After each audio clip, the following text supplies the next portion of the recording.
Welcome, friends, to the Friday edition of Multicolored Hats, the only podcast that looks at the digital dumpster fire of the week and tries to find the marshmallows. I'm your host, Kip, and it is Friday, August 8, 2025.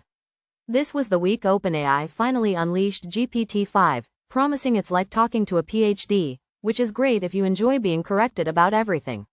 It was the week we learned that hackers are no longer just using AI to write phishing emails, they're now breaking into the AI itself.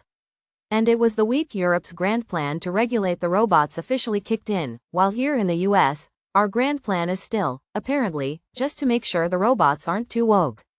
So grab your coffee, look busy, and let's get into it. First up, the big one.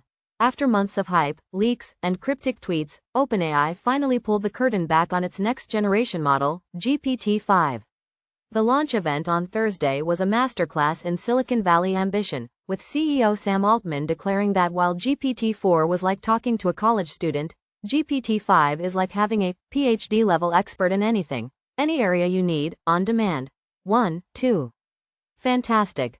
I can't wait to have my grammar corrected by a multi-billion-dollar supercomputer while I'm just trying to order a pizza. The new model is being billed as unified, meaning it combines the fast response capabilities of older models with the slower, more intense reasoning of their research models. Basically, it decides for you how much it needs to think about your question, which is a level of condescension I usually only get from my cat. 2. It's being rolled out to all users, with paying customers getting higher usage limits and access to even smarter versions. 1.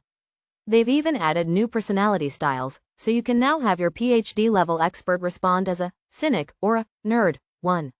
Finally, an AI that can perfectly replicate the experience of talking to my friends in high school. Progress. But while OpenAI is busy building our new robot brains, hackers are busy trying to break into them. A chilling new report from CrowdStrike this week reveals a major shift in the threat landscape. Adversaries aren't just using AI as a weapon anymore, they're treating AI as the target. 3. The report highlights a 136% increase in cloud intrusions in the first half of this year alone, with hackers specifically exploiting vulnerabilities in AI platforms to gain initial access to corporate networks. 3. They cited a flaw in a popular AI workflow tool called Langflow AI that allowed for unauthenticated remote code execution. 3. In simple terms, the very tools companies are rushing to deploy to get an AI advantage are becoming the new unlocked backdoors to their entire digital kingdom. It's a beautiful irony. We're so excited about the new high-tech alarm system, we forgot to lock the front door it's connected to. And speaking of unlocked doors, it's been another banner week for data breaches. On August 6, French telecom giant Bouygues disclosed that a cyberattack had compromised the personal data of 6.4 million customers, including contact details and bank account numbers. 4. Not to be outdone, Columbia University announced on August 5 that a hack back in May compromised the data of over 860,000 students, applicants, and employees, including social security numbers and academic histories. 5. And to round out the trifecta, networking giant Cisco confirmed on August 7 that a hacker successfully used a voice phishing, or vishing, attack to trick an employee and steal user profile information from a third-party CRM system. 6. It's a potent reminder that for all our talk of AI and advanced threats, sometimes all it takes is one convincing phone call or one bad password to spill the data of millions. While the private sector is playing a frantic game of cat and mouse, Europe is trying to build a better mousetrap.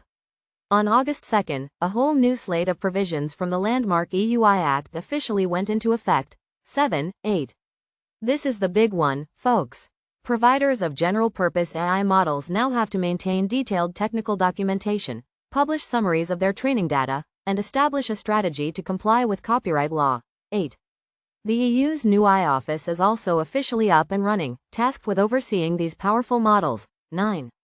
It's a structured, top-down approach to governance that stands in stark contrast to what's happening in the US, where the Senate recently voted 99-1 to prevent a federal ban on state-level AI laws, ensuring a glorious 50-state patchwork of rules. And of course, this all follows the White House's AI action plan from last week, which included an executive order focused on preventing woke AI. 10. So, while Europe is worried about transparency and copyright, we're worried our chatbots are reading too much Judith Butler. Priorities. And finally, if you're a cybersecurity professional, I hope you're sleeping well. because you have about 10 minutes. A new report from Sysdig this week highlights the terrifying speed of modern cloud attacks, noting that a breach can now go from initial compromise to data exfiltration in under 10 minutes. 11. In response, they're proposing a new 555 cloud detection and response benchmark. The goal? Detect a threat in 5 seconds, investigate it in 5 minutes, and respond within the next 5 minutes. 11. Let that sink in. 5 seconds. That's not a security plan. That's a reaction time test for a fighter pilot. We're now in an era where the only way to fight the machines is with faster machines, creating an automated arms race where the humans are mostly just spectators, hoping our AI is better than their AI. What a relaxing thought to end the week on. Feeling a step behind? Is your brain still booting up while the rest of the world is running at petaflop speeds? Are you tired of reading about a security breach before you've finished your first cup of coffee? You need Cognitive Overdrive, the only energy drink infused with nootropic algorithms and pure, weaponized focus. Cognitive Overdrive doesn't just wake you up, it upgrades your firmware. Each can is packed with ethically sourced data points and a proprietary blend of quantum-entangled caffeine. Side effects may include seeing the world in JSON, dreaming in Python, and the unshakable feeling that your cat is trying to fish you. Cognitive Overdrive. It's not just an energy drink, it's a patch for your brain. And that's our show. We've learned that our new AI expert is here, our old security measures are obsolete, and our robot girlfriends are just around the corner. I'm Kip, and this has been Multicolored Hats. Stay cynical, but stay informed.